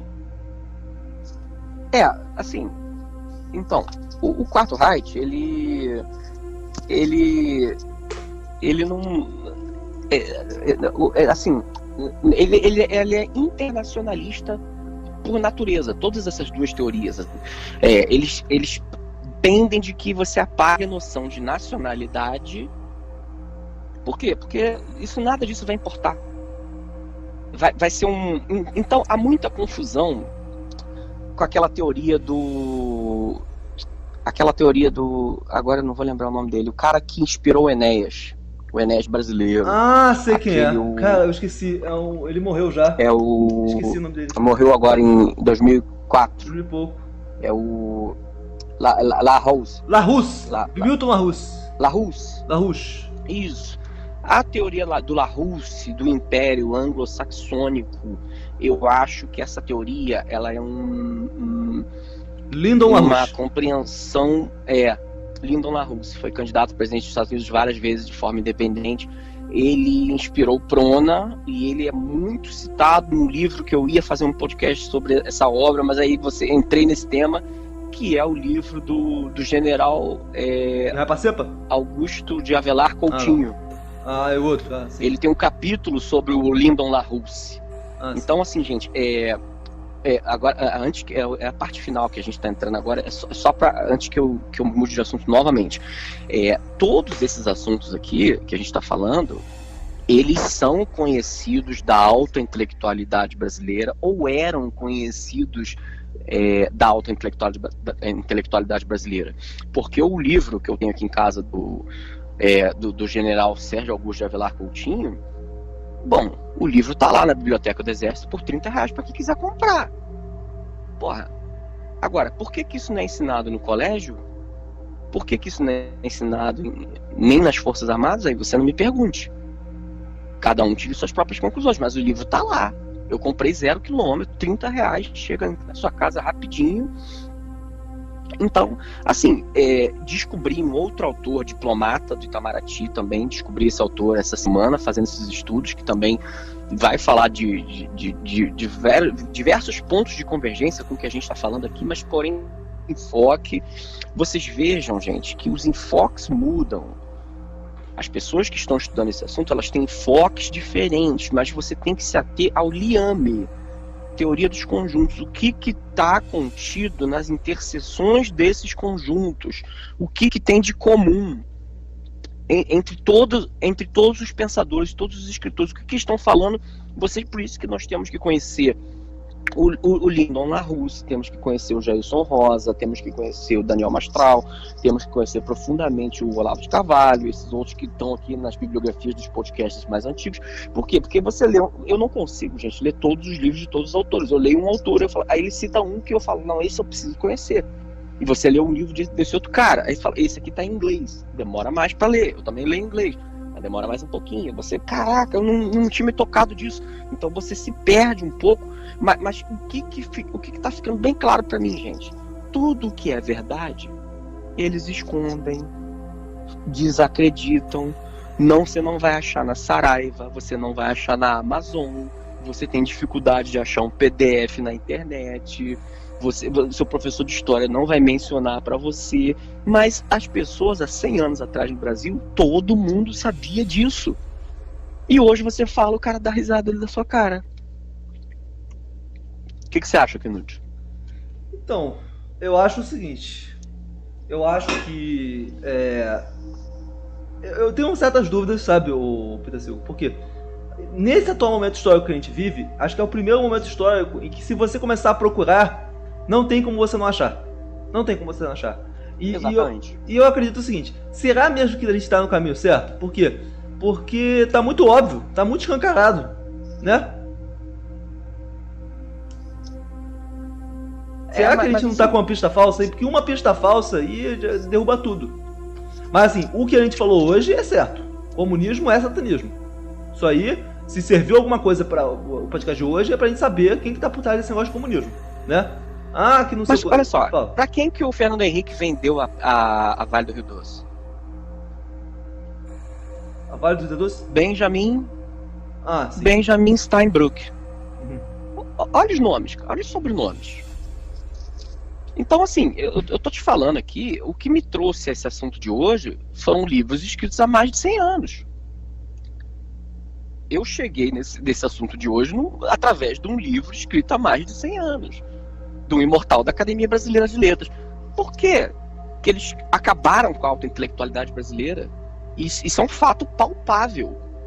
O brasileiro está cada vez mais idiota, e isso é um negócio, assim, isso é inegável.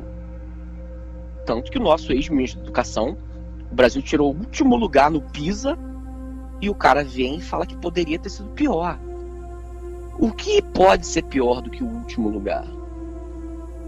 Um exame mundial dos ensinos dos países. Assim, é um negócio, gente, é avassaladora a coisa. E você começa a ver como eles enganam a gente desde o início no colégio. Por que não manda a gente ler um livro do Gustavo Barroso e discutir isso em sala de aula, na aula de história? Quer dizer, é feito um esforço constante de desacreditar essas pessoas. É um negócio de ou desacreditar ou esconder. Simplesmente esconder. Agora, voltando ao seu questionamento, é uma coisa... Eu vejo de uma maneira muito simples. O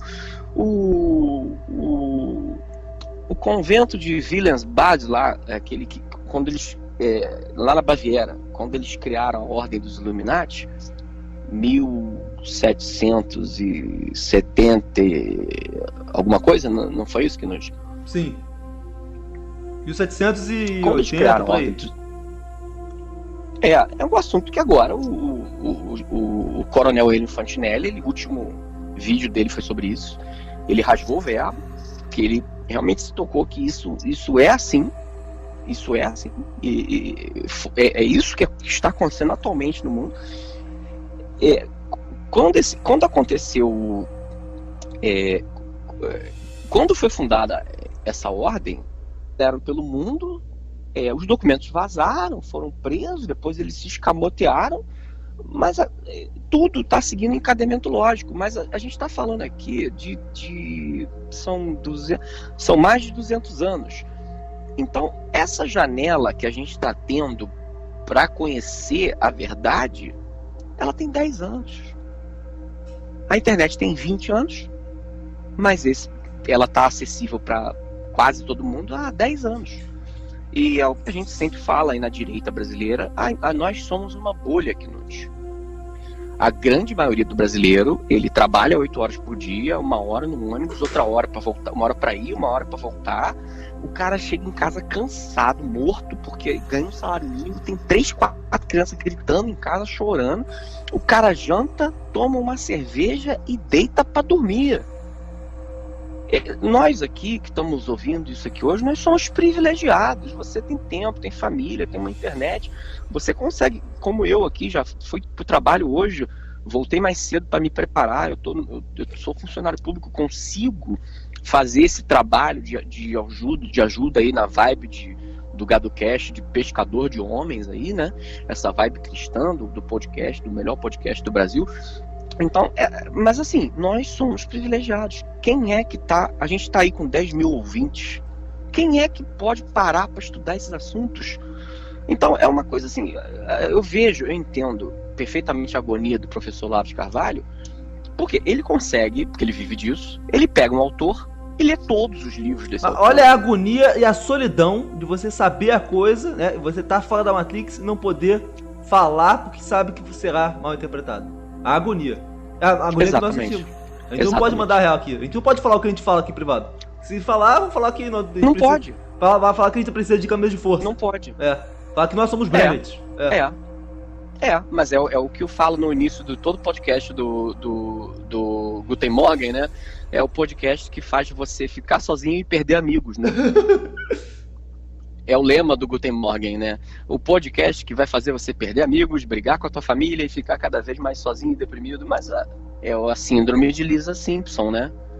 Infelizmente, assim, agora, o que eu quero deixar de mensagem hoje aí para o Beta hoje não tem mais desculpa. Você está duvidando de mim? Então vá você estudar. Agora, não dá para vomitar muita informação de uma vez na cabeça do virgem, do não iniciado, porque a coisa dá um nó. Eu tentei fazer isso no início, retipilar as pessoas, mas a coisa não pode ser feita de uma hora para outra. Tem que ser aos poucos. Igual o filme Matrix. Homeopaticamente. Tem que ser aos poucos, a pessoa tem que querer acordar. Por isso que o Morfeu falou pro Neo: você quer a Red Pill ou você quer a Blue Pill? Agora, eu não tô te prometendo mais nada. Eu só tô te prometendo isso. Eu não vou te prometer que sua vida vai melhorar, não. O cara pode se revoltar. Tanto que tem aquele cara que quis ser religado pra Matrix. Ele falou: não, que isso? Cypher. Eu queria nem saber disso. Eu tive contato com o submundo de uma determinada capital brasileira aí. Uhum, sim. De uma determinada região do Brasil. Mas é assim todas, só que essa é muito pequena, muito pouco populosa, então a oligarquia é muito pequena. E o que eu descobri lá é uma seita que está atuando dentro do Brasil. Todas essas pessoas que a gente está falando aqui... Atuando dentro do Brasil. Exatamente. Uhum. São as pessoas poderosas daquela sociedade que mandam em tudo. Em tudo. Quando eu falo em tudo, é em tudo. E você pega as colunas dos jornais, as colunas sociais, para quem sabe, para quem conhece, para quem sabe ler na letra. É assim, um é padrinho de casamento do outro, tem foto lá no jornal. Aí você começa a ver os sobrenomes. Ela casou com filha de Beltrano, com filha de Cicrano. Mas isso não fica sendo martelado. Simplesmente sai na coluna social. E sobrinho do governador tal casou com a sobrinha do ministro não sei o quê, que casou com fazendeiro, com empresário. Então, essas famílias dinásticas estão se perpetuando há mais de 2000 anos aí, são as mesmas famílias dinásticas que pregam a putaria, pregam que a putaria, gente, nada mais é uma ela é uma coisa satanista que antes do Gramsci veio do Marx, que veio do Mose, que veio de todo esse pessoal aí que contesta a fé cristã. Mas vai lá na família dos Rothschild, do George Soros, vê se alguém está casando com travesti, vê se alguém está cortando pinto, vê se alguém está fazendo tratamento para mudança de sexo. Não, meu amigo, eles casam com uma mulher altamente inteligente, de uma família altamente rica, ficam com a mulher até o fim da vida, fazem filho pra caralho, põem os filhos nas melhores universidades, não usam drogas, não escutam rock and roll, não ficam vendo televisão, Rede Globo o dia inteiro. Eles pregam isso pra gente, pras massas, meu amigo. Sabe o que eu tava falando com um colega de trabalho hoje? Eu falei assim, ó, amigão, ele malha igual eu e tal. Falei, já imaginou se quando você começou a malhar, isso vale pra você, tá, Knut? Você imagina se quando você começou a malhar, você tivesse um tio chamado Lu Ferrino. Ele falou, não, Knut, você vai tomar isso, comer isso, você vai malhar assim comigo todo dia. Como é que seria seu shape hoje, Knut? Muito maior que o meu. Melhor ou pior? Muito melhor. Muito maior que o seu. Aí você imagina, Knut, assim que você se formou em economia, se você tivesse um tio que te ama de paixão, de uma família de 300 anos atrás, e que o seu tio chama-se Warren Buffett. Aí ele chega, Knut, você está recebendo salário de estagiário? Senta aqui, deixa eu te ajudar a investir aqui, escolher umas ações para você. Não estou dizendo que ele te dá dinheiro, não, ele ia escolher ações para você. Só que o nome desse teu tio é Warren Buffett. Você imagina se você fosse estudar numa cidade europeia e você tivesse um tio chamado Dom Juan de Marco que te ensinasse a chegar na mulherada? Como é que teria sido sua vida, Knut? Você acha que seria igual? Você imagina assim que o seu aniversário de 15... quando você tivesse 15 anos de idade, você... Oi? O conhecimento, né? O maior privilégio que tem é a meritocracia geracional ocasionada pela... Geracional. Pela transmissão do conhecimento de geração para geração. Exatamente. É o patriarcado. Eles destroem pra gente, mas pra eles tá de pé. Todas as grandes famílias são patriarcados. Mas eles querem destruir o patriarcado pros outros. Exatamente. Eles querem mandar sozinhos. Eles querem chutar a escada. Não tem feminismo. Tô lendo aqui alguns comentários. Não tem feminismo lá não, galera. Isso aí é pros trouxas, entendeu? Esse negócio de feminismo, de LGBT, de gaysismo, de ecologia profunda, de verdismo, todos esses ismos aí, eles inventam isso para causar confusão, meus amigos. Vamos acordar. É um negócio, muito óbvio, é muito óbvio. Então, o cara hoje que fala, primeiro que o patriarcado ocidental já acabou, né, Knut? Você falou num podcast aí que você teve uma avó que foi de vida fácil, a vida dela foi muito ruim. A vida dela foi muito ruim. Ela teve que ir pra determinada atividade porque não tinha nenhum tipo de recurso. E aí ela pegou sífilis.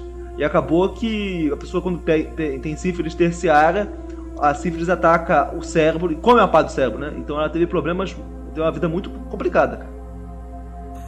Eu tive uma tia-avó que morreu também de doença venérea, porque no interior do Nordeste não tinha nada. O marido era daqueles que...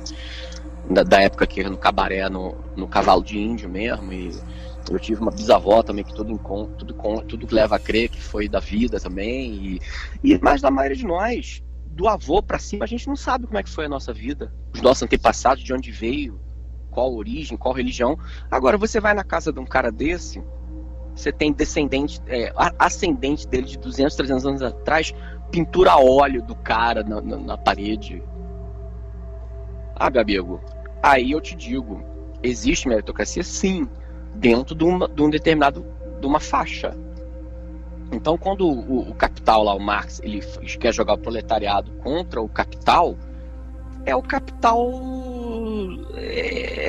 coitado, é o comerciantezinho, é o pequeno industrial, é o fazendeiro, é o cara que...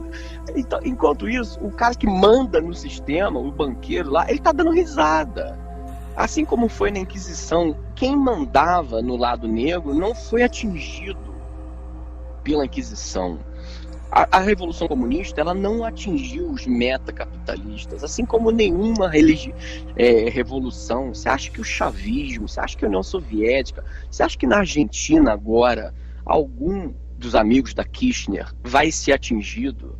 Não, meu amigo, isso aí é para quebrar mercadinho, é para quebrar pequenas indústrias, quem não está alinhado com o governo central. Então você vê aí o brasileiro defendendo, porque taxação de grandes fortunas, porque o patrão, porque tem que ter legislação trabalhista, porque o patrão vai me explorar. Meu amigo, se você hoje está reclamando, você trabalha numa empresa com 10 empregados, daqui a uns anos você vai estar trabalhando numa empresa com 100 mil empregados, meu amigo. Você não vai nem saber, como é na China, né?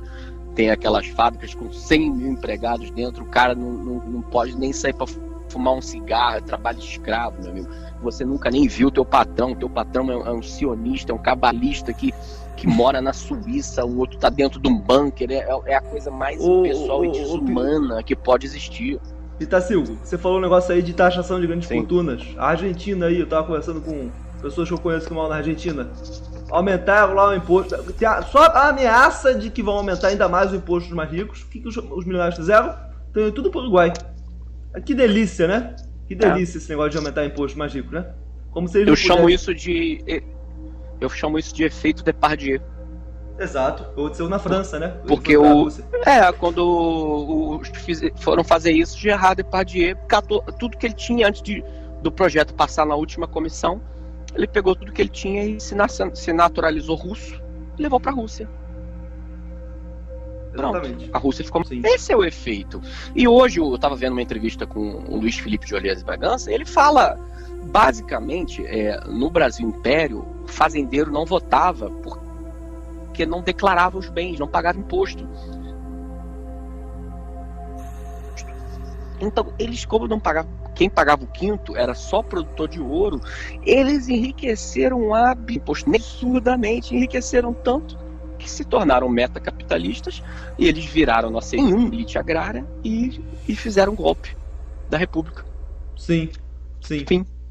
Sim. Foi isso. Então, você quer, assim, para encerrar, que não tinha mais algum comentário que você quer ler, alguma dúvida, algum negócio que você acha que não ficou bem explicado, algum superchat que você queira responder? Não. A gente pode, se eu tiver alguma pergunta, a gente responde separadamente na Twitch. Mas desde já acho que a gente já pode terminar.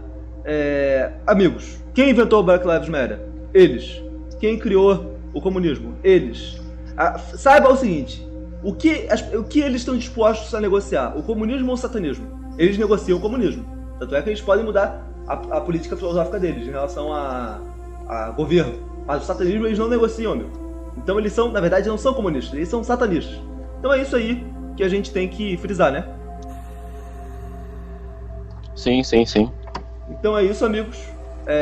A gente pode continuar conversando mais 10 minutos no Discord, respondendo perguntas, mas acho que por hoje tá suficiente. Dá tchau pra eles, o Pitacilgo. Tchau, ouvintes, e a Rio.